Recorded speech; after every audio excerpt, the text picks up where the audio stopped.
Hey guys, tonight we begin with the story of a dog. Not just any dog, a Bulgarian border violating, mustache disrespecting, possibly war triggering hellhound. You're standing in the hot October sun of 1925, sweating in a wool uniform that smells like pickled onions and regret. You've got a rifle slung over your shoulder, dust in your boots, and a commanding officer who thinks whispering means yelling slightly less. And then the dog runs. Not just any dog, your dog, the regimental mascot, half mutt, half circus act, and all attitude. Bolts across the Greek-Bulgarian border with the kind of swagger that makes it look like it knows exactly what kind of idiocy it's about to unleash.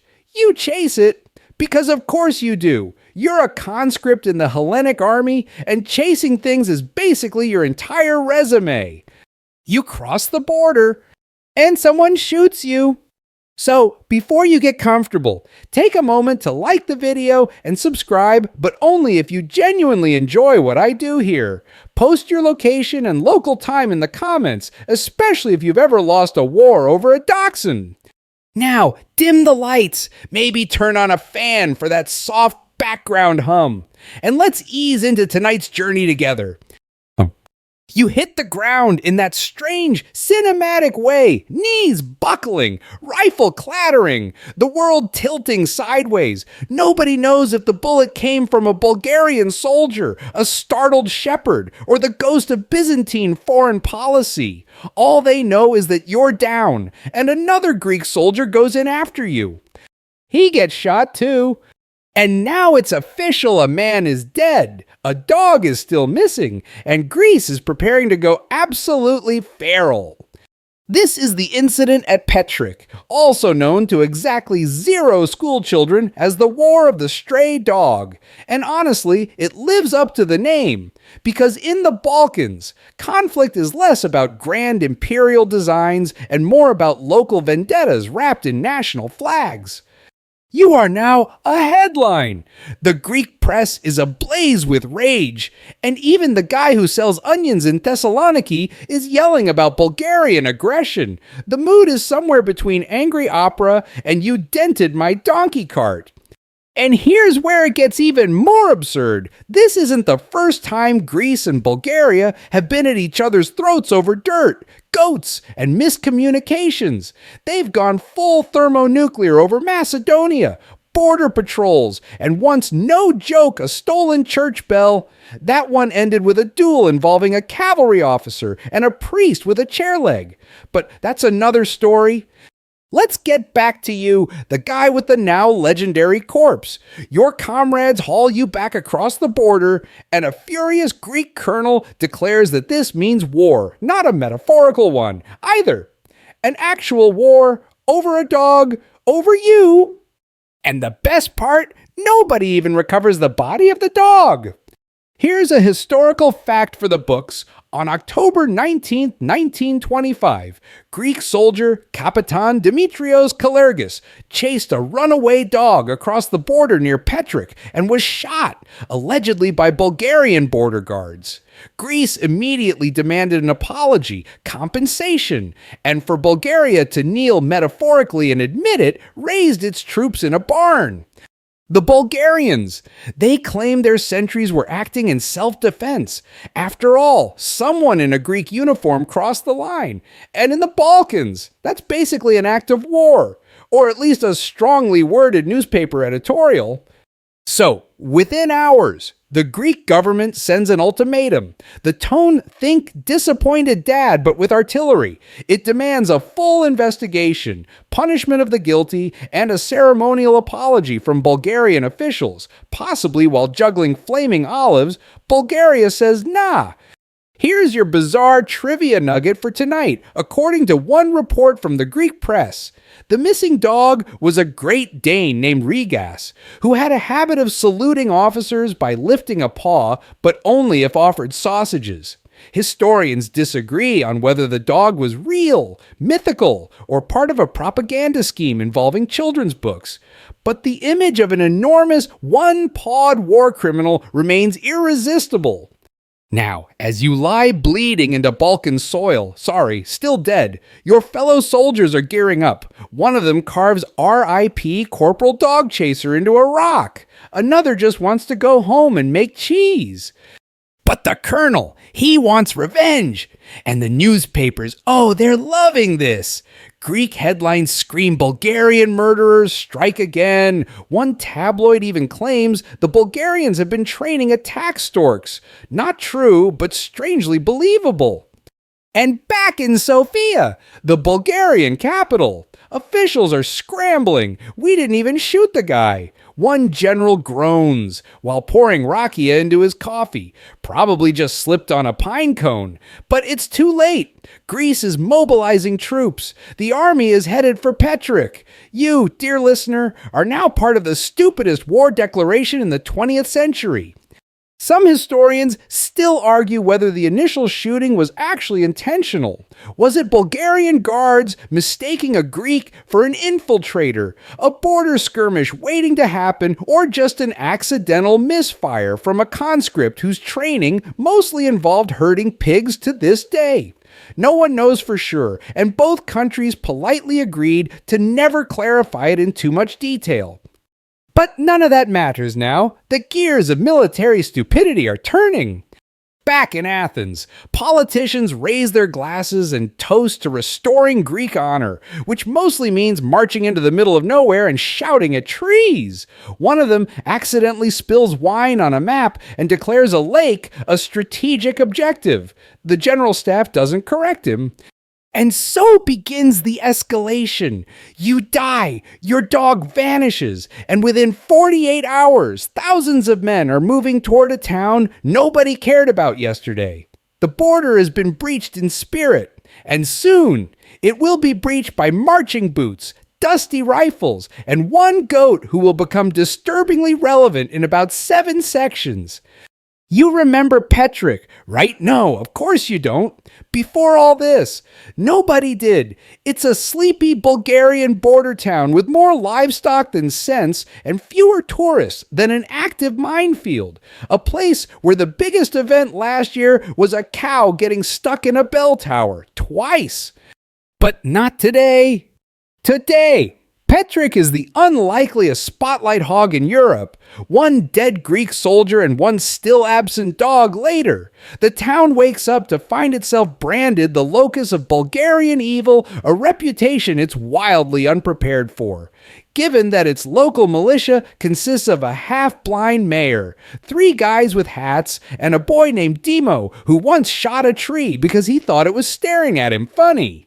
You, meanwhile, are still dead, but your legacy alive and kicking. Your name is on the lips of angry Greek nationalists who now believe Petrich is a den of spies, assassins, and possibly werewolves, or communists. Maybe both. It's hard to tell. Nationalism isn't big on nuance.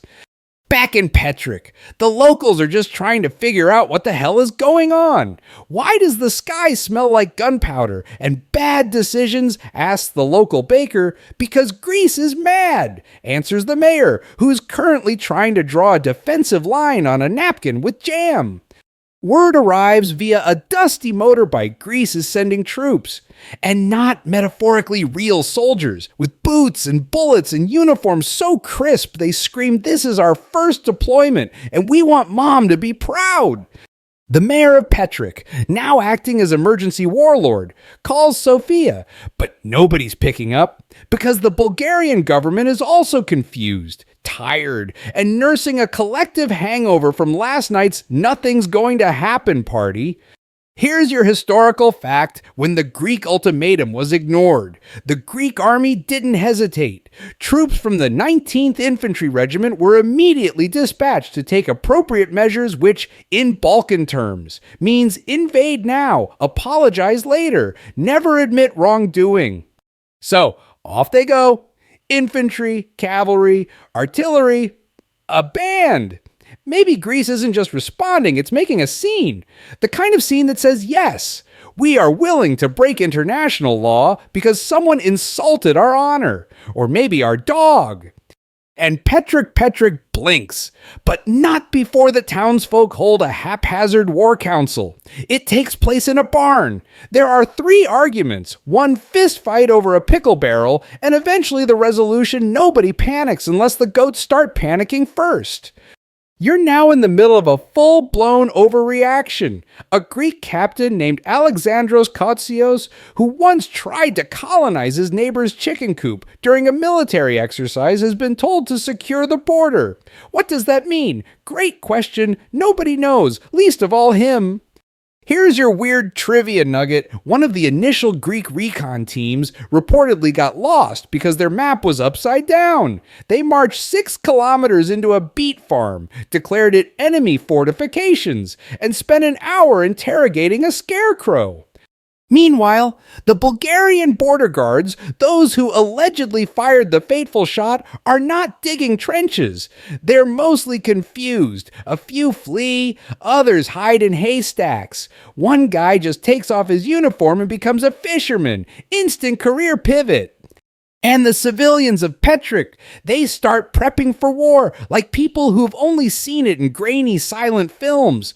"Should we dig moats?" asks a shopkeeper. "What's a moat?" replies his cousin. They settle for pushing wagons into the streets and angrily pointing at Greeks.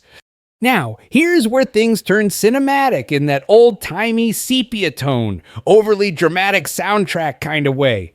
Greek soldiers are spotted marching up the valley. Flags fluttering, boots synchronized, absolutely ready to die for a guy who tripped over a border and got shot. And at the front of that column, a lieutenant who's never seen combat but owns 5 mustache combs and keeps quoting Homer. "Petrich shall fall to the shield of Greece," he shouts, dramatically pointing forward before immediately tripping on a cabbage.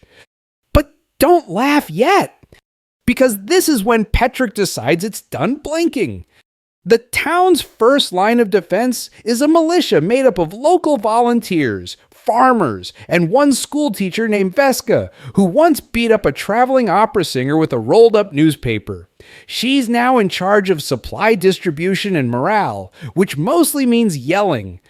The defense is improvised, a few shotguns, some outdated rifles, and a war donkey named Mitko who kicks anything that smells foreign. The town positions itself behind overturned carts, stacked firewood, and in one case, a strategically placed barrel of pickled turnips. And you're watching it unfold like a ghost with popcorn. Greek troops begin their slow advance. Petrich sounds the alarm, which is just a guy with a triangle and a panic disorder. Children are evacuated. Potatoes are hoarded. One man buries his accordion for safekeeping, never to see it again. Meanwhile, up in Sofia, the Bulgarian government finally wakes up, possibly because someone dropped a wine bottle labeled urgent. They issue a statement, "We don't want war, but we will defend our land," which is code for, "We have no idea what's happening, but let's act dignified." Diplomats are already scrambling to explain to the League of Nations why 2 sovereign states are preparing to kill each other over a canine. Their cables are a mixture of panic, apology, and bureaucratic haikus like regret escalation, stop border tragic misfire, stop seek peace, stop dog, maybe Russian, stop.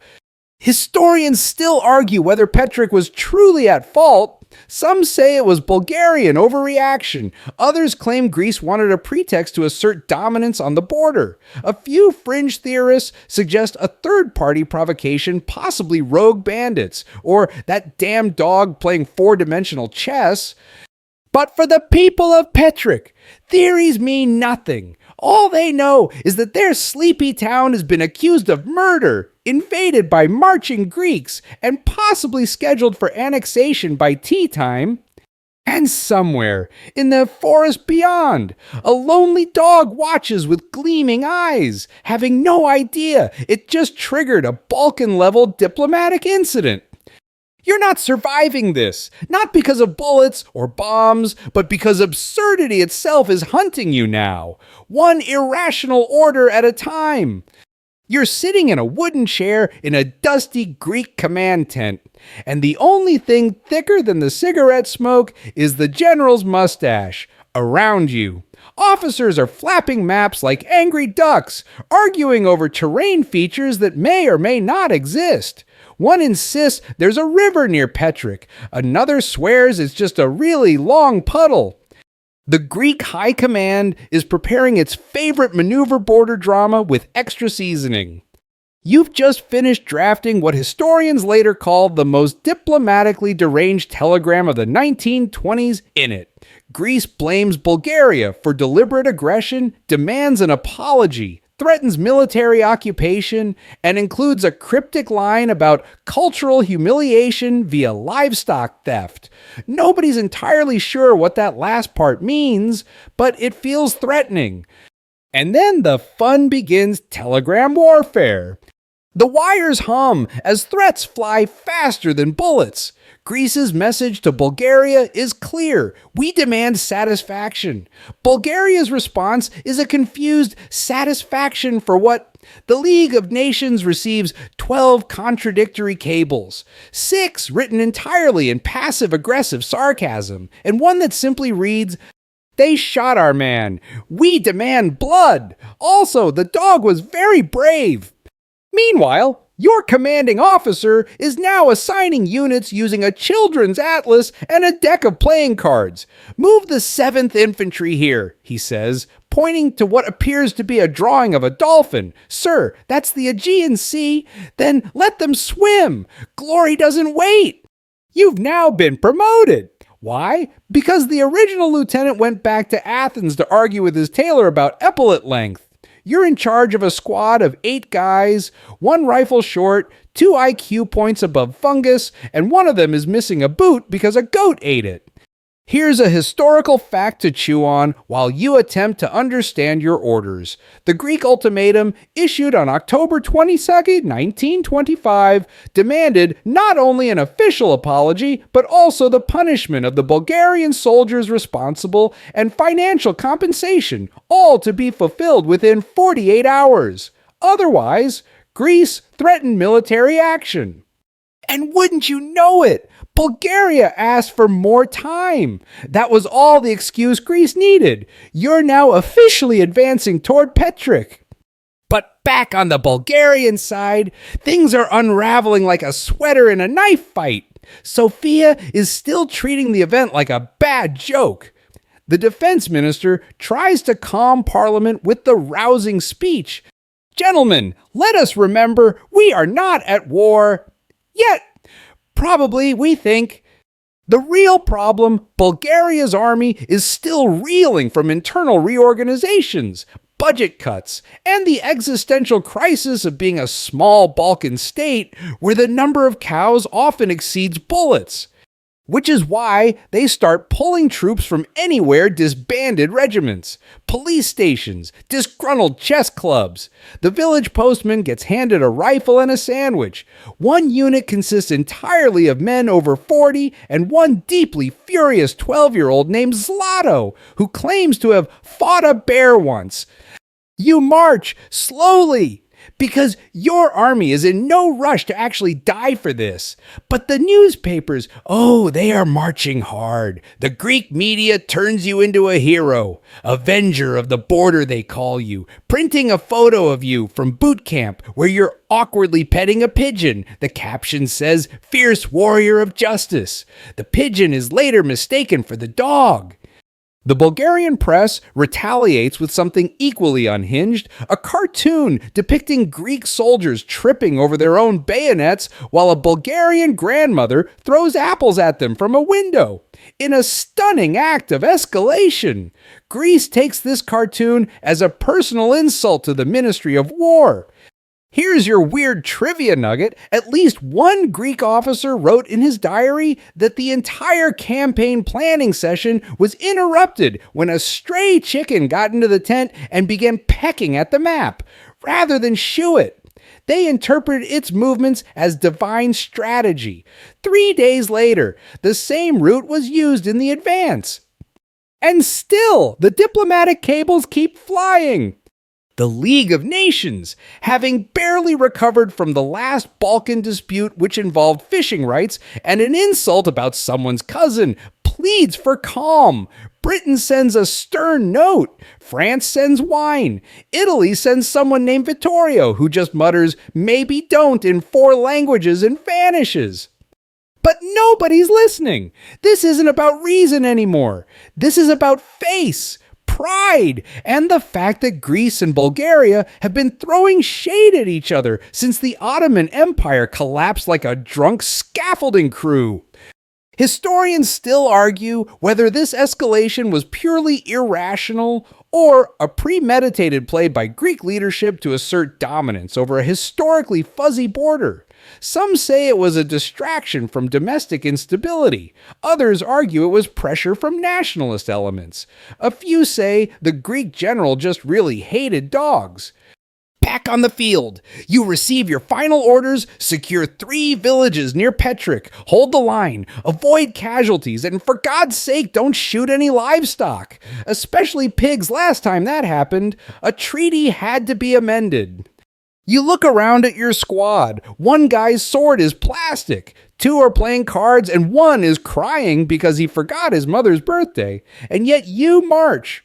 At this point, the absurdity has escalated so far that it's practically airborne. The border is buzzing with soldiers, goats, diplomats, and one suspicious man selling authentic war souvenirs made from pine cones. You pass a signpost that reads Petrich Pop, 3000, please don't shoot. The sun sets over the Balkan hills, casting golden light on uniforms, bayonets, and the glint of supreme misunderstanding. The Greeks are coming, the Bulgarians are panicking, the League is typing, and the original dog's still gone. Somewhere in the underbrush, it sniffs at a dead fish and pees on an abandoned helmet, its silent contribution to the unfolding tragedy. Your boots are muddy, your rifle's jammed with breadcrumbs, and your captain just ordered the platoon to secure the hillside, or at least make it look dramatic. Welcome to the Greek advance. Somewhere behind you, a man is arguing with a donkey about altitude sickness, and ahead lies the shimmering fantasy that is Bulgarian-controlled Petrich, a town with no real strategic value but excellent dairy products and world-class stubbornness. The phrase mobilization usually conjures up images of tanks, artillery, precision. Not here in Greece. Mobilization 1925 style means shoving as many soldiers as possible into dusty trucks, slapping olive oil on rifles to make them look polished, and praying that everyone packed extra socks. The army is moving like a parade, held in honor of military confusion. Your squad shares a truck with 2 chickens, a priest who refuses to shut up about Byzantine glory, and an accordionist drafted by mistake. He's still here because command believes morale requires musical accompaniment. You cross into Bulgarian territory. Sort of. The border is a vague suggestion at best a few rocks, a half-buried sign, and a man shouting, "Stop trespassing" in Bulgarian while holding a spoon. Here's your verified historical fact. Greek troops occupied several Bulgarian villages, including Kula and the outskirts of Petrich, between October 22nd and 27, 1925. The Greeks claimed they were preventing further aggression. Bulgaria called it an invasion. The cows didn't have an opinion, but walked out of the villages anyway. Bulgaria, still under-equipped and caught with its national pants halfway down, sends a formal complaint to the League of Nations and a strongly worded telegram to Greece that ends with, "We kindly request you leave our sovereign territory before our goats start taking hostages." Back in Sofia, Bulgaria's prime minister paces his office like a man whose house just got egged by a passing army. His advisors suggest a response. He suggests prayer. Someone lights incense. Nobody knows why. It just feels Balkan. Meanwhile, Petrich is preparing for the apocalypse in the most Balkan way imaginable, badly, loudly, and with deep personal offense. The town council, now calling itself the Emergency Defense Directorate, meets in a former pastry shop. Their plans include arming teenage boys with slingshots, sending a pigeon to Sofia, reinforcing fences with jars of pickles, creating the wall of national dignity, which turns out to be a row of dining chairs and laundry lines. A farmer named Jordan volunteers to be the town scout because he once saw binoculars in a museum. A blacksmith forges 6 makeshift bayonets using gardening tools. A grandmother named Baba Luba declares herself minister of morale and begins handing out dried plums with motivational curses. And then there's Mitko the goat. Mitko is not your average goat. He's angry, always. Nobody knows why. Rumor says he once kicked a priest so hard the man spoke Latin for 3 days. Mitko now stands tied near the center of Petrich's resistance, glaring in the direction of the Greeks like he personally remembers every Byzantine betrayal. You're leading your squad through the hills now, trying to flank a village whose only defense seems to be, "Don't come near. We're really annoying." As you advance, you spot locals digging ditches. Not military trenches, just regular ditches for potatoes. It's unclear if they're defending or gardening. You wave your hand to signal your men forward and promptly fall into a badger hole. Your corporal, Paniotis, helps you up by slapping you in the face and screaming for Greece. Then he charges into a tree. Morale is complicated. Here's your bizarre trivia nugget according to the 1978 memoirs of a retired Bulgarian sergeant. One skirmish near Petrich ended not with bullets, but with both sides retreating when an entire herd of sheep stampeded between them. The Greeks thought it was a charging cavalry. The Bulgarians thought it was divine intervention. The sheep just wanted lunch. Back at Greek HQ, the generals are getting restless. Why haven't we taken Petrich yet? One bellows. Because we're not sure where it starts. Answers a cartographer. Turns out the maps they're using date back to the Second Balkan War, and at least one village is now a pond. So you wait. You hold position outside a hill that might be Bulgarian, might be neutral, might be a cheese storage facility. Either way, you dig in. And across the no man's land, if we're being generous and calling it that, you hear shouting, not military orders. No, it's Baba Luba, standing on a barrel, cursing in ancient dialects that make the air wilt. She throws a pickle jar. It smashes beside your boots. Your squad applauds. Tension mounts. 2 nations are staring at each other over a misunderstanding born from miscommunication, nationalism, and an unsupervised dog. The League of Nations begs everyone to calm down. France suggests a joint investigation. Britain offers tea. Italy offers more Italy. But Greece wants resolution, victory, retribution. And you just want to go home and maybe become a cobbler. Historians still argue whether this phase of the operation had any coherent strategy. Some say Greece sought to apply pressure on Bulgaria to force diplomatic concessions. Others argued the military genuinely expected a prolonged occupation and were surprised when Petrich didn't fight back harder. Still others believe Greece had no plan at all, just vibes, marching songs, and spite.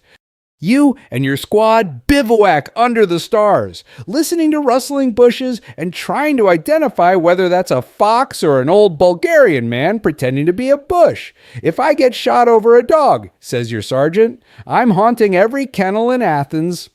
Down in Petrich, they light fires and prepare for another day of shouting. The mood is grim, defiant, and incredibly over-caffeinated. And in a pine grove just out of sight, the dog, yes, still alive, curls up beneath the stars, licking its paw, unaware it now has a higher body count than most generals. You wake up at dawn, dew on your boots, rifle in your lap, and a rooster screaming directly into your soul. He's not Bulgarian, he's just angry, as are you. Because after 4 days of marching, shouting, and diplomatic flailing, you still haven't actually fired a shot.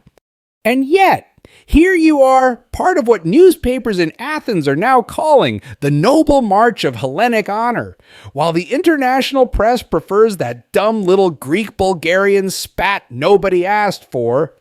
You're advancing again, or at least pretending to. You move about 200 meters, stop to argue over a rock shaped like a butt, then dig a trench that's technically a ditch, then spend an hour yelling at a mule who stole your map. The Greek military is in full operatic mode, now uniforms ironed, flags flapping, every mustache waxed like it's about to be knighted. We march not just to occupy, your captain declares, but to inspire. Then he trips over his sword and breaks his inspirational kneecap. Here's your historical fact. Greek troops did occupy the outskirts of Petrich by October 25th of 1925 and demanded the surrender of local Bulgarian garrisons. But those garrisons didn't exist. Most had retreated, or in some cases been imaginary all along. One unit listed in reports turned out to be a traveling theater troupe who fled screaming when the Greeks showed up.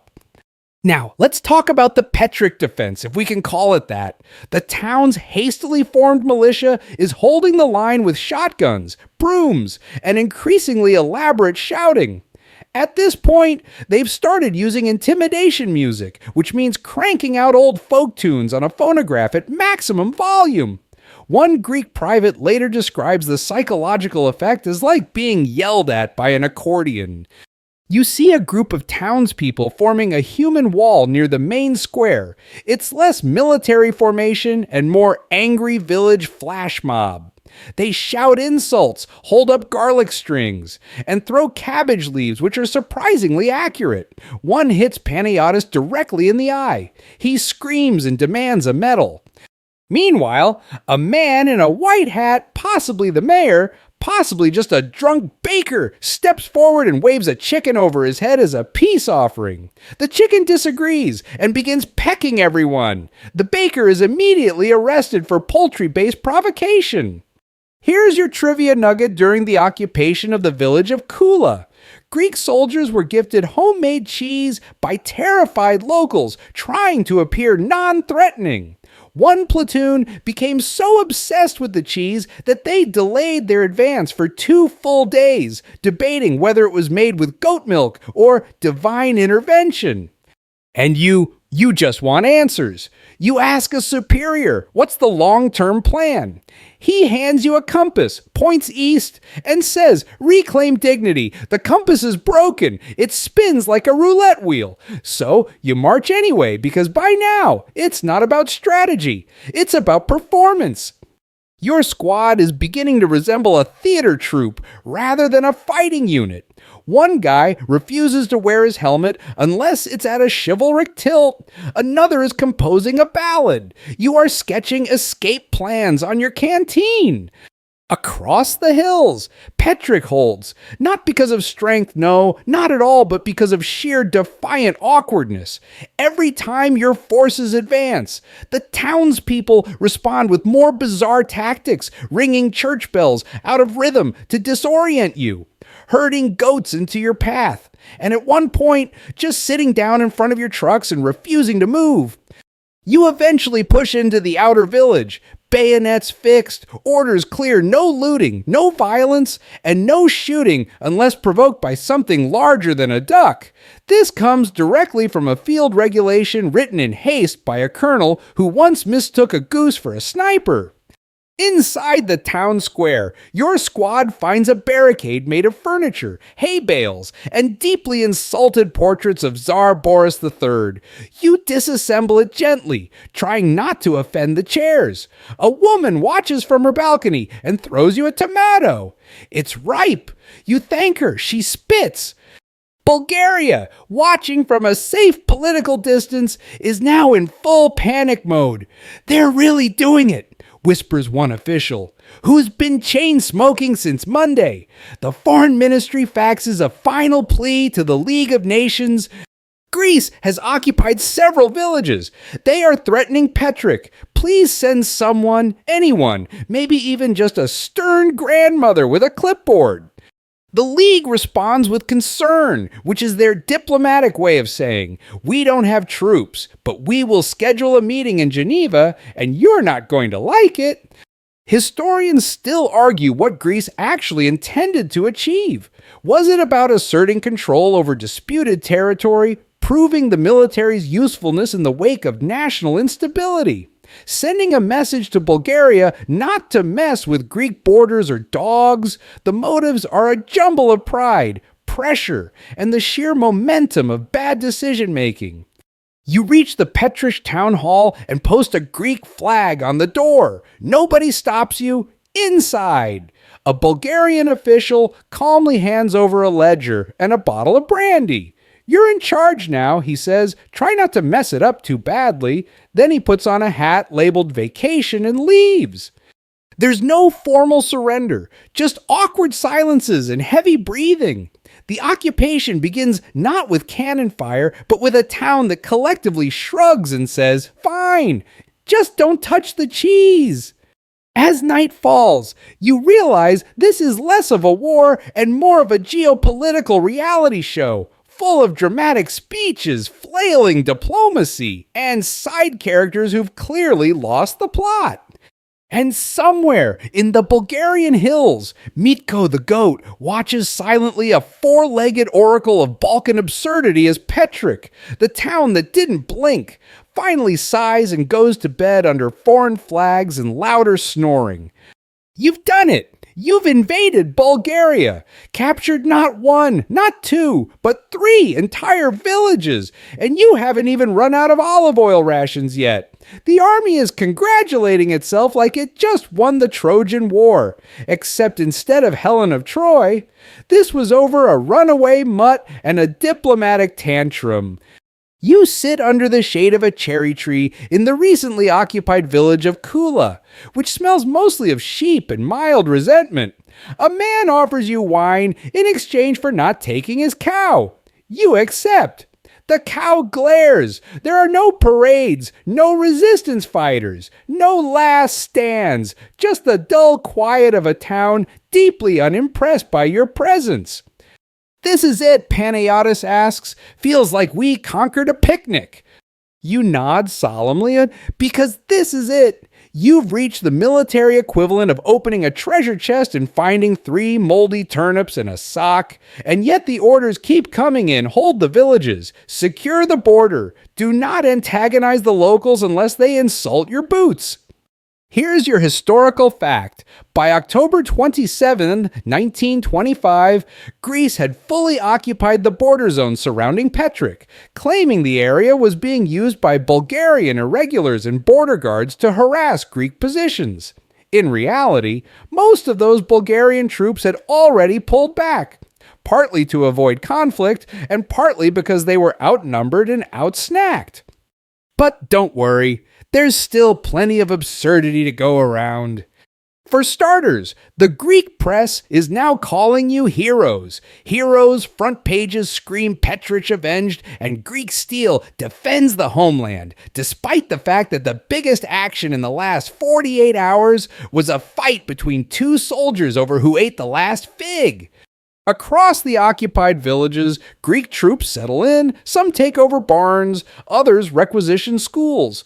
One overly enthusiastic squad converts a potato shed into a forward command post and declares it Fort Alexandros. It lasts 6 hours before collapsing under a confused mule. "Here's your trivia nugget," one Greek sergeant wrote home, claiming he was billeted in a castle, which turned out to be a modest Bulgarian outhouse with a slightly arched roof. He posed in front of it with his rifle and a chicken and mailed the photo to his mother with the caption, "Defending Civilization." The local population resigned, tense, awkward. You knock on a door and get handed bread. You thank them in broken Bulgarian. They stare at you like you've just insulted their grandmother's eyebrows. "Don't worry," Panagiotis says, biting into the bread. "They'll love us eventually." Then he gets slapped with a ladle by a 70-year-old woman named Velika. Diplomacy is delicate. Meanwhile, back in Athens, the government is spinning this like a man selling snake oil at a cholera convention. This is not aggression, says one minister, but a preventive measure in the name of order and border respect. He then gets his tie caught in a filing cabinet and has to be rescued with scissors. Nobody forgets. Back in Sofia, Bulgaria's entire war cabinet is now speaking in unison. We are not at war. We refuse war. We will not give them war. Their strategy is pure, tactical crying. They are writing letters, dozens, hundreds, to the League of Nations, to Britain, to France, to possibly Santa Claus. And here comes the League of Nations slow.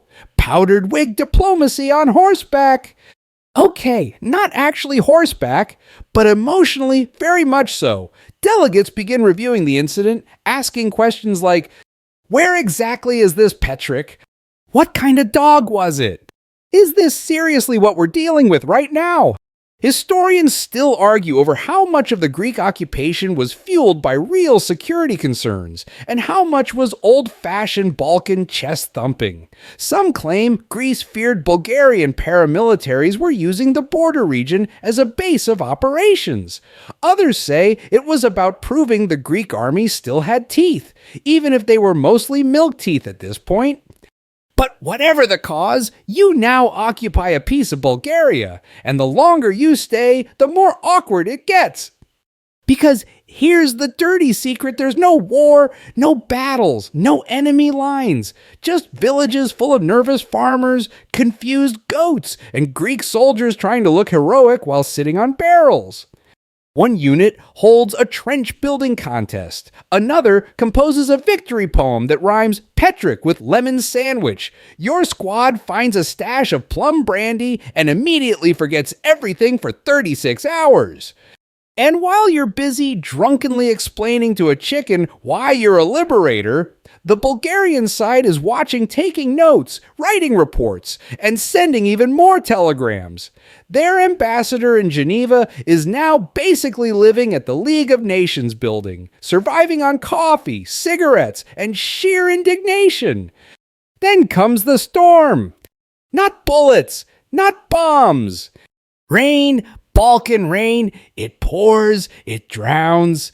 It turns your heroic outpost into a swampy mess of slippery boots and muddy rifles. You slip face first into a puddle and lose your last remaining cigarette. You try to curse in Greek, but end up shouting the word for eggplant.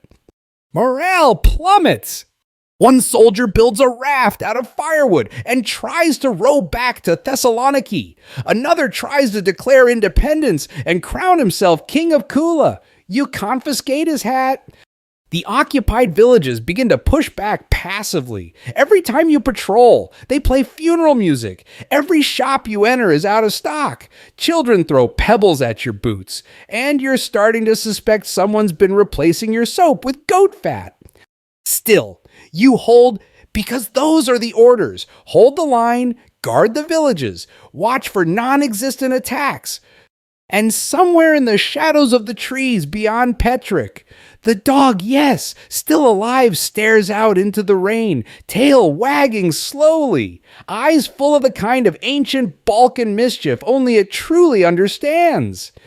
The rain hasn't stopped. It's been 3 straight days of soggy underwear, sloshing boots, and trench bread that tastes like wet ceiling. You, a once proud Greek invader, are now just a damp man defending a turnip field against nobody in particular. Your rifle is rusting, your socks have fermented into a new life form, and your squad has resorted to gambling bottle caps over who gets to use the one dry spoon. But despite the mud, the stink, and the suspicious bite marks on your bayonet, thanks, Mitko, you finally reach the edge of the beast Petrich itself. You crest a hill, and there it is, the town that started it all. A patchwork of red rooftops, wooden fences, smoke from chimney fires, and not a single actual fortress in sight. You expected guns, barricades, maybe a battle cry instead. You see a man feeding ducks, slowly, while wearing a wool hat with ear flaps and the expression of someone who has never taken nonsense from anyone, especially foreign soldiers. And this is how you meet Petrich, not with gunfire, but with judgmental squinting. Let's get historical for a second. Greece never technically captured Petrich proper. They occupied surrounding villages and threatened the town, but a full assault would have crossed a line diplomatically. Still, troops reached the outskirts and prepared for battle that never quite happened. But the locals, they're not rolling out the welcome wagon. No, Petrich has decided if it's going down loud. The defense is folklore meets passive resistance. Children are told bedtime stories about invaders who were defeated by angry bees and old women with cast iron frying pans. Every adult above the age of 40 seems to own a broom, a pitchfork, or at least a threatening stare. You enter a shop, and the shopkeeper just slowly turns a sign from open to "We're not buying your occupation." A woman in her 80s walks up to you and says, "Tell your commander he's welcome to invade my pantry, but he'll never take my dignity or my plum preserves." Then she gives you a jar. You're not sure if it's a gift or a threat. Here's your trivia nugget. One actual Greek patrol reported seeing a strange banner hanging from a Petrich balcony.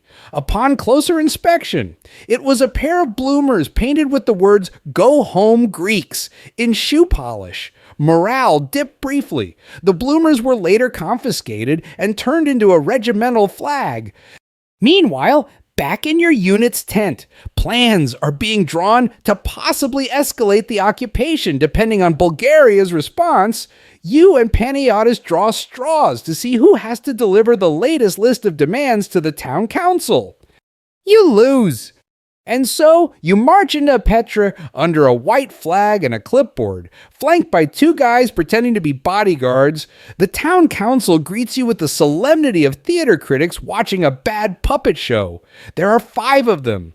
1 actual official, 2 former school teachers, 1 barrel-chested woman who speaks only in riddles, and Mitko the goat, who has been unofficially seated as the spiritual voice of Petrich.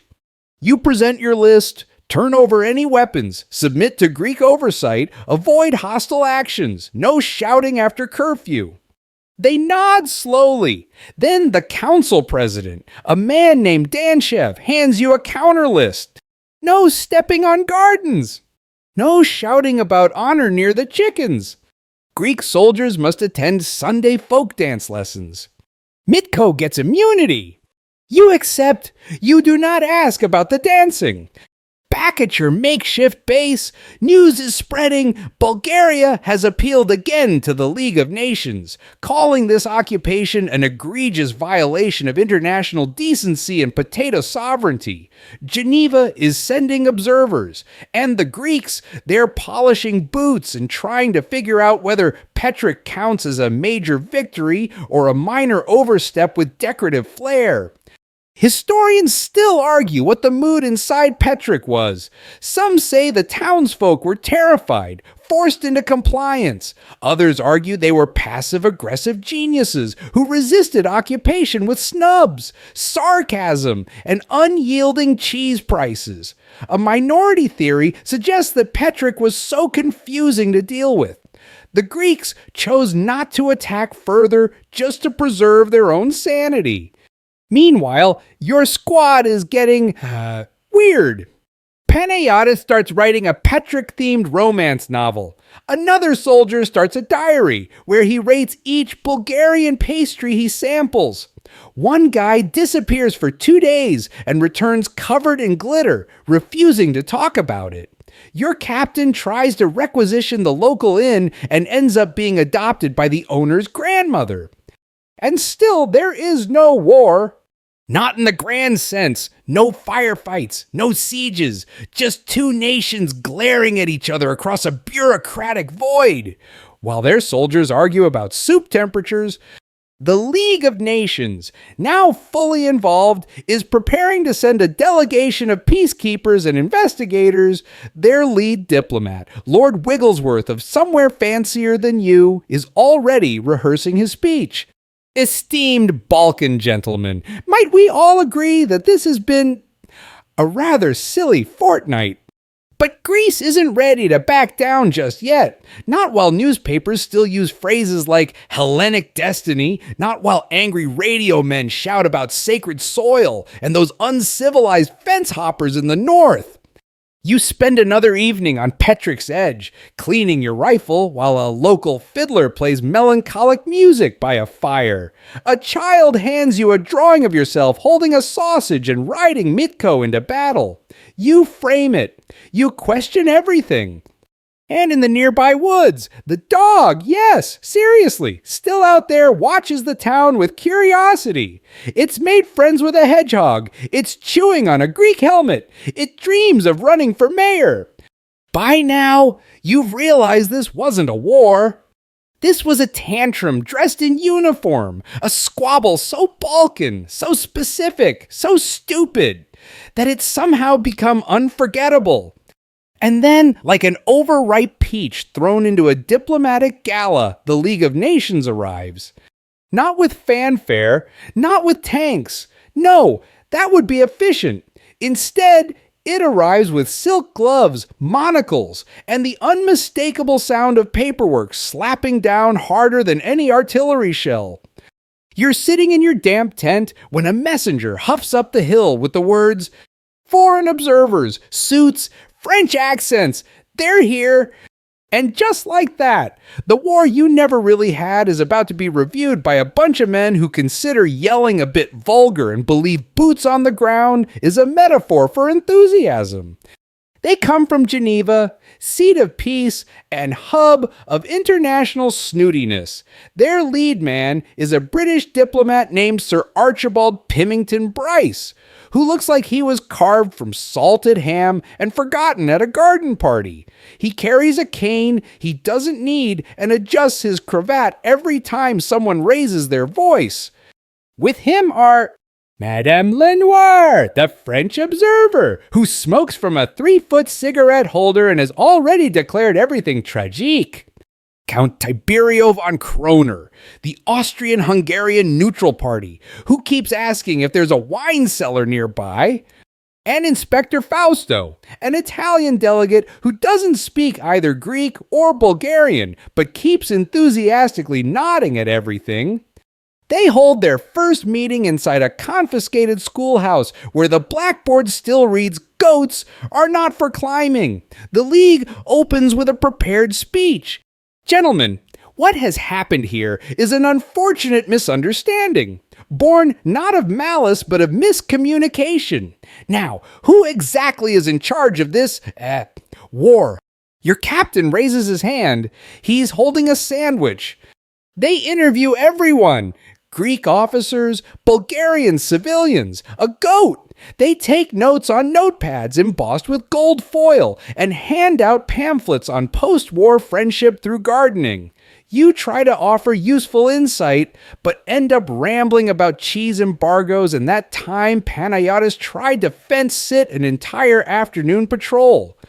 Here's your historical fact. The League of Nations responded swiftly to the Greek occupation of Bulgarian villages, dispatching a team to investigate the cause, scope, and justification of the military action. The mission was spearheaded by international diplomats under significant pressure to prevent further escalation, especially since the Balkans had a habit of accidentally triggering world wars. Meanwhile, the Greeks attempt their own PR spin.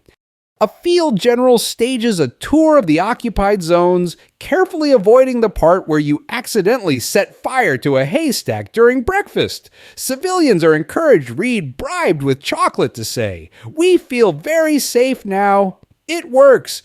Until one elderly woman shouts, "They stole my ladle" in 3 languages and throws a shoe at Sir Archibald. The Bulgarians, they're ready. Their representatives arrive wearing expressions carved from granite and trauma. They bring maps, diaries, a hand-drawn sketch of the original dog with angel wings. They present a 14-point document titled, "Why This Is Your Fault and Not Ours." Petrich's mayor speaks emotionally through a translator, describing how the town was invaded not with swords, but with confusion, arrogance, and unsolicited folk dancing. And here's your weird trivia nugget. The League's delegation reportedly mistook a Bulgarian wedding celebration for anti-Greek resistance. It led to an official inquiry as to whether the throwing of rice constituted aggressive granary symbolism. This resulted in a 16-page footnote in the final report. Tensions rise during the investigation, not between armies, they're mostly napping by now, but between the diplomats themselves. Madame Lenoir accuses the Greek side of strategic melodrama. Count Kroner keeps falling asleep. Fausto accidentally signs a napkin thinking it was a peace accord. You're assigned to assist the delegation, which means following them around, translating vague curses, and explaining that the gunshots heard 2 nights ago were actually just a soldier trying to shoot a wasp. He missed. The wasp is now in charge of the laundry tent. The League begins drafting its conclusions. From what you gather, it goes something like this. Greece overreacted. Bulgaria was unprepared. The original incident remains murky. Everyone involved should probably sit in a timeout corner for a week. And nobody gets a statue. Historians still debate how seriously the League of Nations took this entire mess.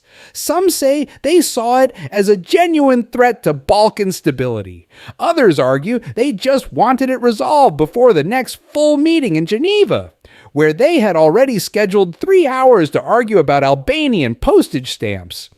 You, on the other hand, are beginning to feel the deep existential dread of a soldier in a war that never really wanted him. Your comrades are bored, your rations are low, your socks are soggy for the 12th day in a row. At this point, if the League offers you a peace medal made of stale bread, you'll kiss it. And so the days pass. The observers inspect trenches that were never used. They watch Greek officers argue about defensive occupation, a term that makes as much sense as friendly mugging. They observe the Petrich townsfolk holding a back-to-normal fair featuring competitive shouting, pickle tastings, and an exhibition titled Things the Greeks Knocked Over. Your final job for the League is escorting Sir Archibald up the hill to inspect a supposed forward command post. It's just a crate with a flag stuck in it. He stands over it, puffing out his chest, and mutters, "Well, I suppose it's better than the last one in Albania. That one had spiders." The sun sets behind the mountains. The observers prepare their departure. They leave behind stern notes, disapproving glances, a 6-paragraph suggestion about forming a joint Greek-Bulgarian choir to promote peace immediately rejected by both sides, and one Belgian diplomat who just kind of stayed behind. He says he likes the cheese. The League's message is clear. This stops now. Your commander sighs, removes his saber from the scarecrow he stabbed it into, and mutters, "Tell the men to start packing. We're about to be diplomatically scolded into retreat." You stare out across Petrich, now dim and peaceful, as the final absurd stage begins. The war, such as it was, is over. The occupation will soon end. The paperwork, tragically, is just beginning. You return to your tent to find it filled with crying. Not from soldiers. Those guys are too dehydrated to waste tears. No! The sobbing is coming from the Bulgarian diplomatic delegation, specifically a man named Miloslav, who's clutching a copy of the League of Nations preliminary report and quietly murmuring. They said it was regrettable. Just regrettable. This is the Bulgaria tactical crying strategy, a maneuver honed over centuries of being invaded, betrayed, misunderstood, and generally treated like the coat rack of European geopolitics. And honestly, it's working. Because, as it turns out, there's no more powerful tool in the realm of international diplomacy than an offended small country with paperwork, a trembling voice, and receipts. You attend one of the final hearings with the League's observers. The Bulgarian delegation has brought maps, 7 of them, all contradictory. Testimonies, at least one from a goat herder who claims to have witnessed the wind change sides. A bloody sock origin unknown, but presented with flair. And a child's drawing of a Greek soldier crying while being spanked by a goat, labeled Justice. Here's your historical fact: Bulgaria flooded the League of Nations with complaints, formal letters, and telegrams demanding condemnation of Greek aggression and international compensation for the incursion. Their primary argument: they had not provoked the incident and had withdrawn troops precisely to avoid conflict, only to be invaded anyway. The League starts to tilt. Sympathy shifts. Sir Archibald reviews a timeline. Madame Lenoir dabs her eyes with a handkerchief and whispers, "Quel désastre!" Count Kroner sighs and says, "The cheese here is very dry. Nobody knows what he means." And you're back in the mud, watching your squad eat boiled cabbage while reading the protocols of border conduct. A riveting 87-page document that defines things like aggression, trespass, and who gets to stand on the hill during photo ops. Even you are starting to feel guilty, not about the invasion per se, but about how badly executed it was, the drama, the performative yelling, the fact that nobody even bothered to verify if Petrich had defenses before marching halfway to its gates, like you were conquering Vienna. Meanwhile, the Bulgarians pull out their trump card, a letter from a widow in the village of Topolnitsa, where one Greek patrol allegedly knocked over her washtub, scared her chickens, and interrupted her nephew's violin lesson. It's signed with a flower. Sir Archibald reads the letter, clears his throat, and murmurs, "We believe this may be disproportionate use of force." You hear it, the shift. The emotional weight of diplomacy just landed on Bulgaria's side of the scale. And here's your weird trivia nugget at one point. A Bulgarian delegate, clearly exhausted, brought a tray of pastries to the League investigators with a note that said, "If we are to be invaded again, at least let it be after breakfast." The pastries were delicious. The sentiment was devastating. Public opinion turned.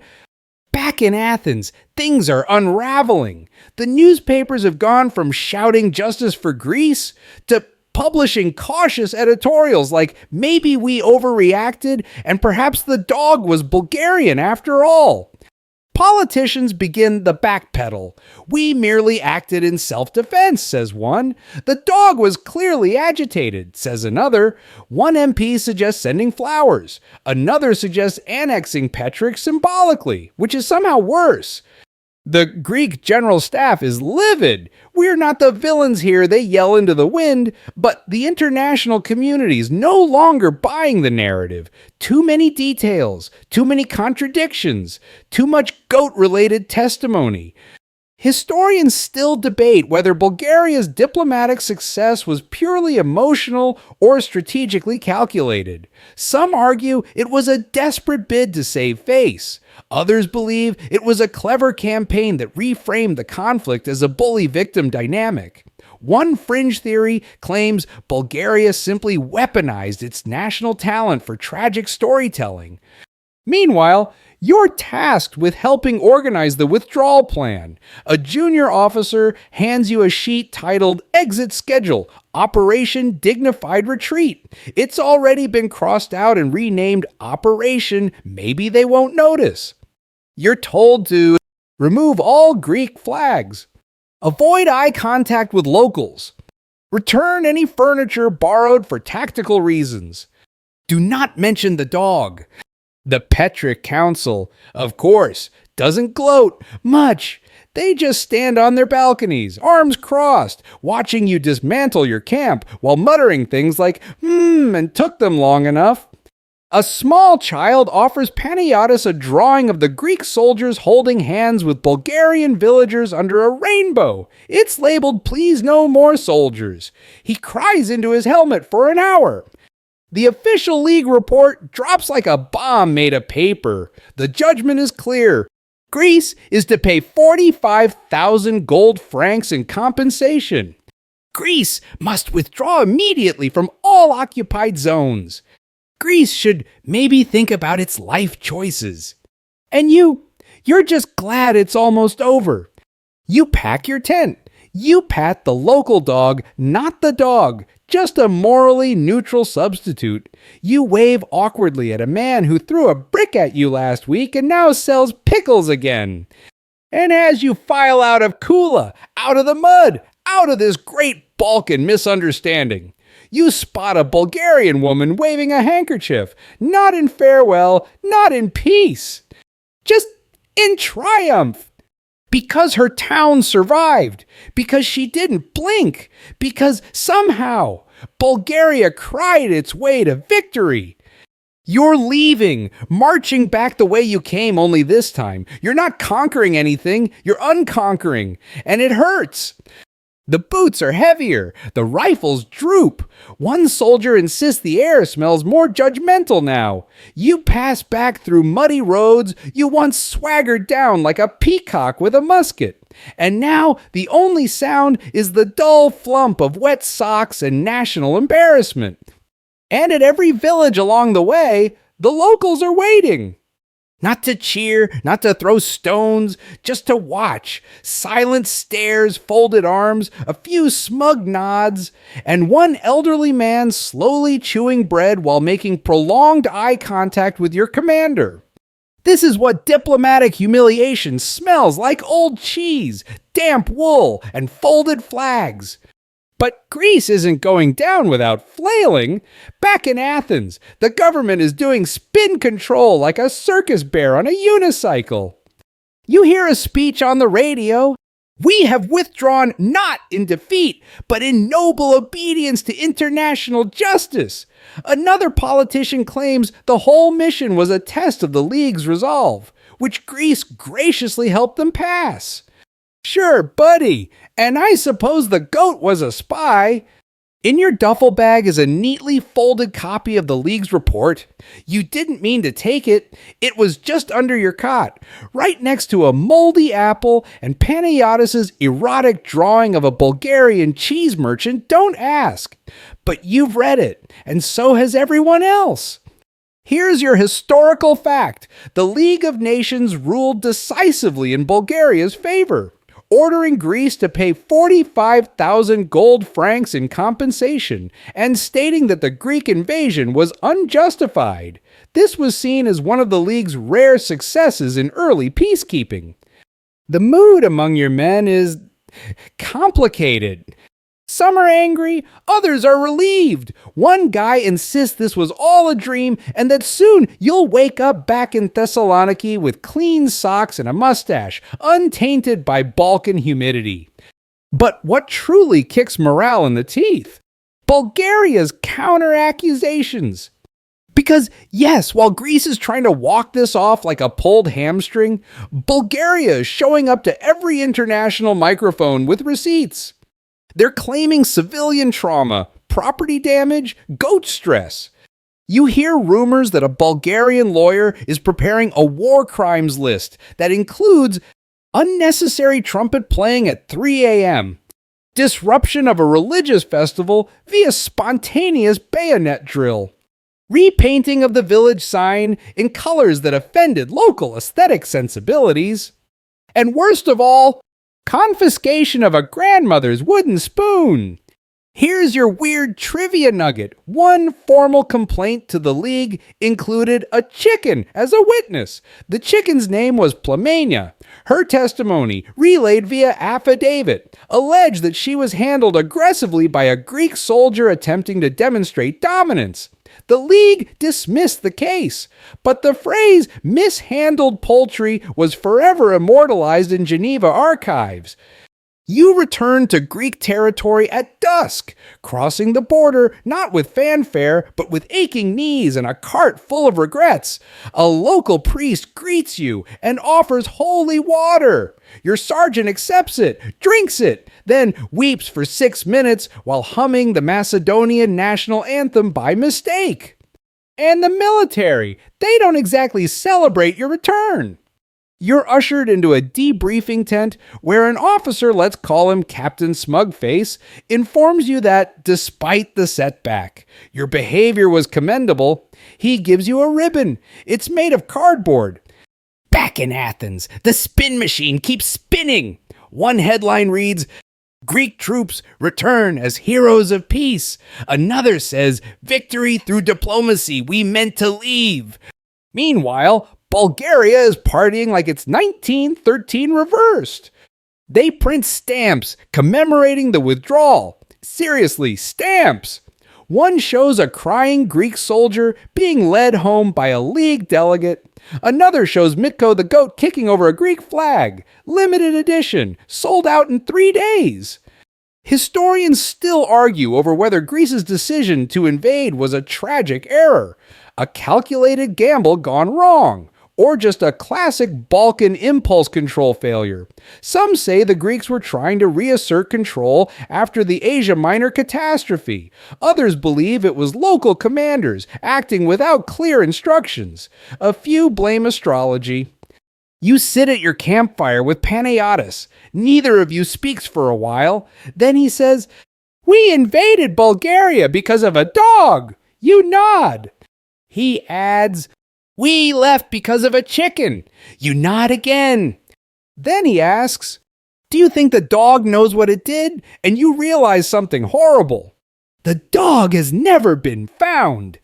You both stare into the fire. Somewhere in the distance, a lone harmonica plays a sad version of a Greek folk song, and someone drops a cooking pot.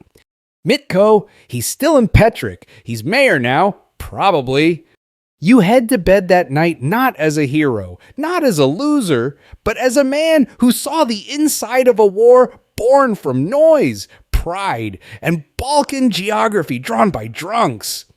You almost miss Petrich, not for its scenery, not for its people, but for the sheer absurdity of it, a war so stupid that it looped all the way back around a profound... And as you close your eyes, you can almost hear it. The soft panting of a runaway dog, and the slow, bureaucratic bark of justice. You're finally back in your home barracks. Your boots have dried, your rifle's been cleaned, and the latrines. Blessedly flush, but something's missing. No one speaks it aloud, but every soldier, every officer, even the cook stirring bean soup that could legally be classified as weapon adjacent, is thinking the same thing. Where's the dog? You didn't get closure. You didn't get clarity. You didn't even get a half-decent battle. You got trench foot, cabbage rash, and an international slap on the wrist, all because one four-legged chaos demon decided it didn't respect borders. You comb back through the official reports. Greek account pursuit of regimental mascot resulted in cross-border incident. Bulgarian account. Greek incursion was unprovoked and a blatant violation of sovereignty. League report due to the animal's disappearance. Causality remains inconclusive. Causality! You lost friends, boots, and dignity over a footnote with a tail. Rumors swirl like flies around a camp latrine. The dog was shot by Bulgarian border guards numbered it escaped and now herds sheep in Serbia. My cousin says it's living in Romania under an alias. I heard it started a revolution in a small village. They call it General Fluff. And then some blessed maniac brings in a newspaper clipping from Transylvania. Front page, a photo of a large dog, possibly a Great Dane, possibly a sofa with ears sitting in the center of a crowd of farmers.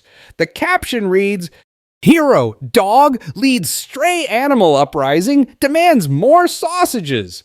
You recognize the collar. You think you recognize the eyes. You clutch the paper like it's a holy relic.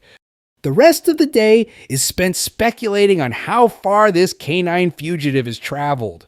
One soldier claims he saw it in Istanbul with a fez. Another swears he saw it on a train to Vienna buying tickets with fish.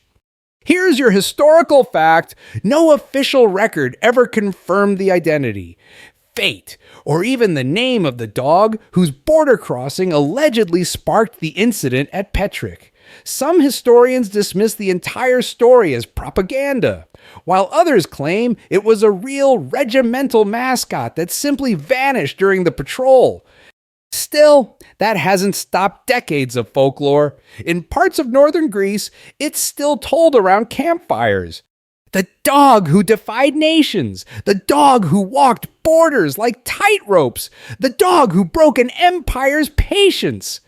Here's your weird trivia nugget. In 1981, a retired Greek corporal claimed in an interview that the dog was actually a gift from a French journalist and trained to salute officers with a paw. According to him, the dog hated loud noises and bureaucrats and once peed on a colonel's boots. The story was published in Military Folklore Monthly and promptly ignored by actual scholars. But it gets better. One Bulgarian journalist, clearly bored and possibly drunk, writes a satirical piece titled "We Salute the True Victor of 1925." It's a full-page article dedicated to the dog. It includes a speculative timeline of its escape across 5 borders, a list of political ideologies that the dog may or may not support, a suggestion that the dog now lives under an alias in Paris, where it runs a wine bar and refuses to speak about the incident. Historians still argue whether the dog even existed. Some claim it was invented as a face-saving measure to explain why Greek soldiers crossed the border. Others believe it was real, a living being that got caught in the dumbest storm imaginable. And then there's the fringe group, the canine truthers. They believe the dog was an international agent, possibly British, sent to destabilize the Balkans. Their mascot is a dachshund in a trench coat. You and Panagiotis, both now semi-functional veterans of the war that shouldn't have been, decide to chase down the last possible lead. A village elder in northern Macedonia claims he saw the dog weeks after the incident, wearing a red ribbon and accompanied by a traveling theater troupe. You travel there on your own, in civilian clothes. You buy bus tickets, get lost twice, and arrive in a town where every road leads to a goat. The elder greets you. He's blind in one eye, smells like brandy and onions, and insists you sit while he tells you the story of the dancing dog. It was night, full moon. I see it walk into the square, slow, proud, like it owned the stones. The dog, it had presence, like Napoleon, but fluffier. The people, they clapped. And then he vanished like Balkan dignity in a treaty negotiation. You leave with no answers, just a hand-drawn picture of a dog sitting under the moonlight next to a violin. You hang it above your cot. And that night, you dream again, like so many nights before, of a dog running free, past fences, past flags, past all the absurd borders men draw in the dirt and defend with uniforms and ego. You see it trotting along a railway track, nose high, tail wagging, as soldiers from both sides fumble in the distance, tangled in scrolls and sabers, unable to decide who started what or why. And maybe, just maybe, that dog knew exactly what it was doing. Because in a land obsessed with flags and names and ancestral grudges, it reminded everyone of the one truth that unites the Balkans. Nobody's in charge. Not really, not even of their dogs. The war, if you can still call it that, is over. The soldiers have returned home, the uniforms have been hung in closets next to wedding suits and bad decisions, and the newspapers have moved on to more serious matters, like the price of beans and whether the prime minister should wear fewer hats. But you're sitting at a desk with a pen, a blank sheet of paper, and a command: write an apology. Not for yourself, of course. You're not that important. You're just a soldier, a name in a report, a man with good boots and trauma-induced indigestion. But Greece herself, must now do the unthinkable. Say sorry to Bulgaria. And not just emotionally. No. This is diplomacy where feelings are meaningless, but money is mandatory. The League of Nations has ruled, and Greece must now fork over 45,000 gold francs in compensation. The geopolitical equivalent of being told to pay for the chair you broke at your ex's wedding, even though you insist it was already cracked. Back in Athens, the government is doing gymnastics worthy of an Olympic scandal. One minister suggests sending the money in installments. Another wants to pay in drachma, not francs. A third insists they already paid in national pride, which the League does not recognize as a convertible currency. Eventually, reality wins. The gold francs are prepared. They're heavy, expensive, and deeply humiliating. And you're assigned as part of the apology delegation. That's right, you get on a train with one stiff ambassador who sighs every 10 minutes, a military liaison who brought 2 swords just in case, and a clerk named Elias who insists on narrating everything like it's a courtroom drama. You wear your cleanest uniform. You polish your boots until you can see the face of shame looking back. And you carry the letter signed by the Greek Foreign Ministry, stamped with 3 seals and sealed in an envelope that smells faintly of sweat and compromise. Here's your historical fact. On October 29, 1925, the League of Nations formally condemned the Greek incursion and ordered financial compensation to Bulgaria. Greece complied under pressure from major European powers, particularly France and the UK, who made it clear that starting wars over dogs was not in the Geneva brochure. The journey to Sofia is quiet. You stop in small towns where people still whisper about the incident. At one station, a boy throws you a flower. It hits you in the face. You're not sure if it's symbolic or just bad aim. When you arrive in Bulgaria, you're met not with jeering mobs, but with diplomatic coolness, ice-cold stares, formal nods, and one guy who says, "We accept your presence," like he's describing a toenail fungus. The apology ceremony is held in a government building with excellent acoustics and terrible coffee. You sit beneath a painting of a heroic shepherd wrestling a bear, which feels aggressively metaphorical. And then it happens. The reading of the letter. The ambassador clears his throat. The government of the Hellenic Republic expresses its regret for the actions taken by certain military units during the incident near Petrich. We reaffirm our commitment to peaceful relations and recognize the distress caused by the incursion. We hope this gesture marks a step toward reconciliation and future cooperation. He stumbles slightly during distress. Elias weeps openly during gesture. The Bulgarian foreign minister listens without blinking.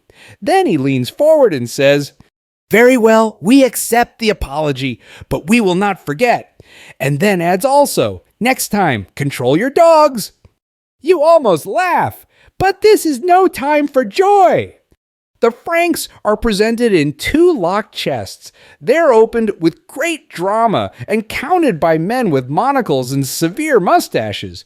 When it's over, someone rings a tiny bell. No one knows why. And that's it. No handshake, no singing, no group photo. Just a quiet nod, a deep breath, and a continent pretending everything is fine. Here's your weird trivia nugget. The Bulgarian finance minister reportedly asked if part of the compensation could be used to build a statue of the missing dog. The proposal was rejected, but a local poet did write a 47-line ode to the bark that echoed across borders. It includes the line, "In one paw, he held truth, in the other, shame." Historians still argue over whether the financial penalty was fair. Some say Bulgaria deserved more. Others believe Greece was bullied into a payout to avoid further embarrassment. A few fringe thinkers insist the whole thing was a trial run for future League of Nations performance, a kind of diplomatic dress rehearsal, complete with farce, failure, and forced apologies. The train ride back is silent. No one speaks. The coins are gone. The apology has been delivered. You stare out the window at the fields, the mountains, the dumb, silent borders that started it all. Panagiotis greets you at the station. Did they forgive us? You shrug. Did they pay us back in awkward stares and pickled vengeance? You nod. He pats you on the back and hands you a pastry. Well then, at least we got baklava out of it. You bite in. It's stale. Later, back in your bunk, you write your own version of the apology, not for anyone official, just for you. Dear Petrich, sorry we showed up with guns and confusion. Sorry we couldn't find the dog. Sorry we thought honor was something you could reclaim by stepping on someone else's garden. You fold the note and stick it in your boot. Because someday someone will ask, what was the War of the Stray Dog really about? And maybe, if they're lucky, they'll find that note and know it wasn't about pride or revenge or territory. It was about a nation chasing ghosts and finding consequences instead. You return to civilian life thinking maybe the absurdity is behind you. You're wrong. Because the moment your feet touch Greek soil, the argument begins in cafes, in taverns, in smoke-filled apartments and municipal meetings full of sweat and yelling. Did we win? Someone slams a table. We defended our honor. Someone else throws a pickle. We paid 45,000 gold francs. That's not victory. That's a very expensive misunderstanding. You sit in the back of a taverna, sipping lukewarm wine and watching as a retired colonel draws a tactical map on a bread roll to prove that Greece had Petrich surrounded psychologically. Someone calls him a coward, someone else calls him a pastry. This is the aftermath. A war nobody wanted, fought over nothing. That ended with paperwork and a missing dog, and now nobody can agree who came out on top. Here's your historical fact. In the years following the 1925 incident at Petrich, neither Greece nor Bulgaria suffered any long-term territorial changes. The episode was quickly overshadowed by larger geopolitical concerns, but internally, both nations struggled with the lingering sting of embarrassment, wounded pride, and unresolved historical grudges. You'd think the war's consequences would be over now, but you'd be wrong again, because there's nothing more eternally radioactive in the Balkans than a half-lost war soaked in symbolism. Greece begins rebuilding fences, literally, new border posts, new patrol paths, new signs that say things like, "Do not chase animals across this line under penalty of international sanctions." And Bulgaria, oh, they're busy too. Building monuments, small ones, local ones, but very pointed. One near Petrich is just a rock with a shoe nailed to it and a plaque reading, "We did not blink." Nobody admits who made it, but the mayor occasionally waters it. You visit the border one last time. Not in uniform, not with orders, just as a man trying to see the place where everything briefly went completely insane. The landscape is quiet. The hills are green. The air smells like pine. A few sheep graze under an old watchtower. You half expect to see a dog appear and wink at you. Instead, you see new fences. Barbed wire, freshly painted markers, concrete blocks with numbers.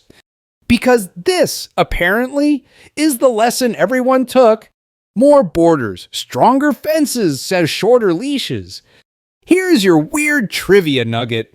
One enterprising Greek villager near the border tried to build a tourist attraction called the Spot Where the Dog Crossed. It featured a fake dog skeleton, a Balkan war simulator, 3 goats and a fog machine, and a snack bar. It closed within a month after the mayor declared it historically insulting and also overpriced. But it's not just fences that go up, it's walls between people. Greek soldiers stop waving at Bulgarian guards, farmers stop trading cheese over the lines, old friends on either side of the border stop sending letters. Everyone's still mad, nobody's quite sure why. But this is the Balkans. And that means the wound doesn't need to be deep to scar permanently. Historians still argue about the cultural fallout. Some say the war was too short to leave a real mark. Others claim it became a symbolic rupture, the kind that gets passed down in stories, jokes, and angry footnotes in textbooks. One Bulgarian school curriculum calls it the War of National Dignity. One Greek textbook refers to it as the incident of misguided valor. Neither uses the word dog.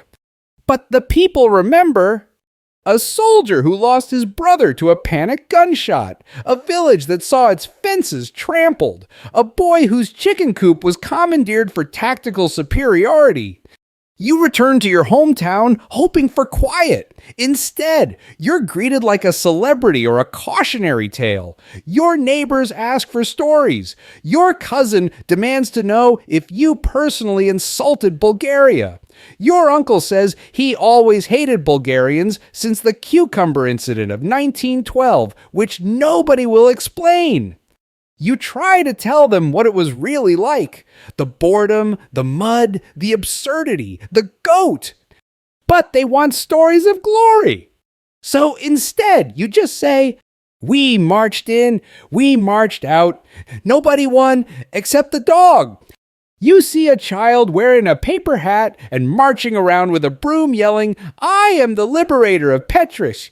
You sigh, it's spreading. Meanwhile, Petrich goes on, quietly, grittily, it rebuilds, it repairs, it grumbles every year. On the anniversary of the incident, the town hosts a street festival called the Week of Restraint. There's music, food, a goat race, and a speech from the mayor that ends with, remember, say no to invasions, and keep your dogs on a leash. No international dignitaries attend.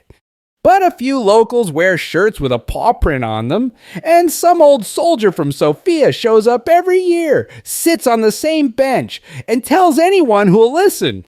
That dog knew exactly what it was doing. And maybe it did. Maybe it really did. You think it's over. You think history will tuck the incident at Petrich into the drawer labeled Oops and leave it there forever next to the War of Jenkins' Ear and the time 2 British admirals declared war on each other over a grapefruit. But no. Because this is the Balkans. Friend, where nothing dies, it just simmers. You're sitting in a library now, years later, reading the dullest history book you've ever held. It smells like dust and passive aggression. The chapter heading reads Minor Border Disputes, 20th Century, see also Balkan Overreactions. You find exactly 4 paragraphs on Petrich. 4. They don't mention your name. They don't mention Panayiotis. They don't mention Mitko the goat. The ladle incident, or the village that faked a resistance movement using scarecrows and church bells. They say the 1925 Greek incursion into Bulgarian territory, known as the incident at Petrich, was a brief military engagement sparked by a border dispute. The League of Nations intervened diplomatically, resulting in a Greek withdrawal and monetary compensation to Bulgaria. And that's it. No mention of how cold it was, how absurd, how stupidly human. You close the book. And then, like every man who has been ignored by history, you start writing your own. Here's your historical fact. Though the incident at Petrich is often brushed off as a minor episode, it revealed significant cracks in regional diplomacy and foreshadowed the fragility of interwar peacekeeping mechanisms. The League of Nations claimed it as a success, but even that small success didn't stop the landslide to come. Because you've started to notice the pattern. The same names are back in the newspapers, the same border patrols, the same old hatreds with new slogans, the same lines drawn on maps that no one on the ground ever agreed to. And you hear it, whispered in taverns and shouted at rallies. Remember what they did in 1925. They never really paid, next time, we won't retreat. You're watching it fester. Bulgaria feels vindicated. Yes, but also insulted that it ever had to beg the League in the first place. Greece feels shamed, and shame curdles fast in national memory. Neither side got what they really wanted: control, validation, revenge, dressed up as resolution. Here's your trivia nugget. In the 1930s, a fringe Bulgarian nationalist group held annual mock reenactments of the incident, with children dressed as League of Nations delegates trying to stop a goat from crossing a chalk-drawn border. They always failed. The goat always won. Tickets were 1 lev and included a pastry. You visit Panagiotis one last time. He's older now, wiser, less drunk, slightly. He sits on his porch carving a wooden figure, a dog, of course, and muttering about the time he almost started a second war by accidentally stepping into Bulgaria to pee. We never got justice, he says. We never got sense either. You reply. And you both laugh, because what else is there to do? Across the region, monuments to real wars rise, statues of real generals, books about real battles. But in secret corners, in smaller villages, you hear the whispers and the myth of the incident. Some say it wasn't a dog at all, but a coded message, a sign of divine judgment, or a test sent by higher powers to see if the Balkans had finally learned self-control. Spoiler, they hadn't. Others say the dog was last seen in a distant mountain town, running between borders, still outrunning flags and fates.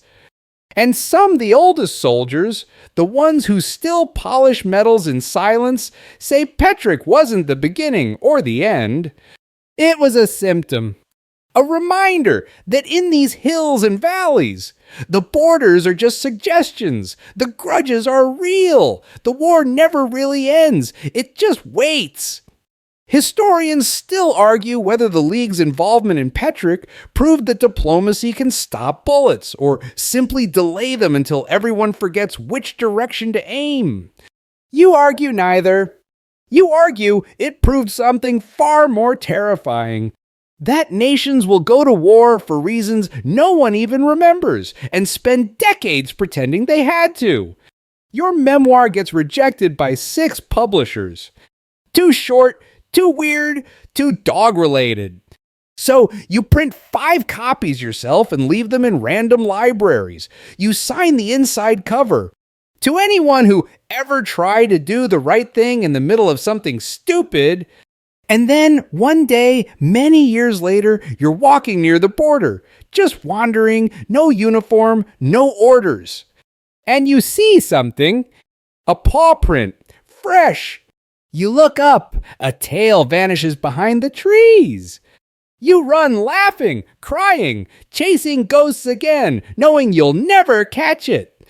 Because some dogs aren't meant to be found, some wars aren't meant to be won, and some stories are too absurd to be forgotten. You don't chase the dog, not this time. You watch the tail disappear into the trees, that final flick of defiance, and you just laugh, a soft, cracked thing that feels like closing a book you've reread too many times. It's done. Not in the everything is better now way. No, nothing's ever better here, but it's quieter. The absurdity has receded, like a tide that occasionally washes up helmets, flags, and unresolved national trauma. Your knees ache. Your boots have worn thin. You're not a soldier anymore. You're just a man who once participated in a war that historians still have to explain with a straight face. You light a cigarette, even though you quit, because some moments deserve smoke. You breathe out, and you remember. Not the headlines, not the proclamations or official statements or marble busts of men who never tripped in the mud like you did. You remember the goat that tried to bite your map, the accordionist drafted by mistake who never stopped playing during a thunderstorm, the Bulgarian boy who gave you a rock and said, "This is mine. Now it's yours. Don't come back." You remember the way soldiers on both sides looked confused more than angry, like actors who were handed the wrong script and told to improvise with bayonets. And somewhere in that messy mosaic of nationalism, theater, and miscommunication, you remember the moment everyone realized they'd gone too far. That was the only real victory. Here's your final historical fact. Though the incident at Petrich has largely been relegated to trivia status in the grand sweep of 20th century wars, it remains one of the most cited examples of successful conflict resolution by the League of Nations, and also one of the stupidest. It's taught in some diplomacy courses, not as a success story, but as a warning. This is what happens when pride outpaces common sense. This is what happens when a dog becomes a cause. This is how wars begin, not with grand speeches, but with small, stupid things everyone refuses to de-escalate. Here's your weird trivia nugget. In 2014, a group of Balkan historians organized a satirical reenactment of the incident. They wore mismatched uniforms, used plush toy goats, and argued in 6 languages about the appropriate number of diplomatic handkerchiefs. The event ended with both sides signing a peace treaty and sharing grilled sausages. The dog was played by a retired police beagle named Vasilis. The legacy lives on not in grandeur, but in footnotes, folklore, and quiet laughter. And maybe that's enough. Because the truth is, nobody came out of Petrich stronger. Not Greece, not Bulgaria, not the League of Nations. Certainly not the dog. But maybe, just maybe, it taught 1 or 2 men that stupidity doesn't care about borders. That history is just a long list of people making the same mistakes but wearing different hats. And in the quiet moments, when no one's looking, you still tell the story. You tell it the way it really happened. With the marching, with the mud, with the goat, with the guilt. And the dog, always the dog. It's over now. You can let go of the uniform, the noise, the papers stamped in red ink, the bayonets held too tightly by men who didn't know why they were holding them. There are no more telegrams flying back and forth, no more declarations, no more boots crossing borders in the name of honor that nobody could define, no more barking. The fields are still, the fences remain, some bent, some new, some buried beneath the grass like splinters in the skin of the earth. The people, they've moved on, as they always do. New governments, new flags, new mistakes, but the same hills, the same rivers, the same invisible lines that hum quietly with old tension. You breathe slower now. The war you were caught in wasn't glorious. It wasn't tragic. It was ridiculous. And still, it mattered, because absurdity doesn't mean insignificance. It just means the lesson wears a different costume. You remember how the world can tilt on something so small. A dog, a word, a gesture not taken back in time. You remember that pride can be more dangerous than bullets. You remember that silence is sometimes the bravest thing a soldier can do. So rest now. No more marching, no more confusion, no more imaginary victories drawn in mud and chalk and ego. Just soft air, just quiet. Just the faint sound of something running in the distance, free and untethered. Maybe a breeze. Maybe a dog. Good night.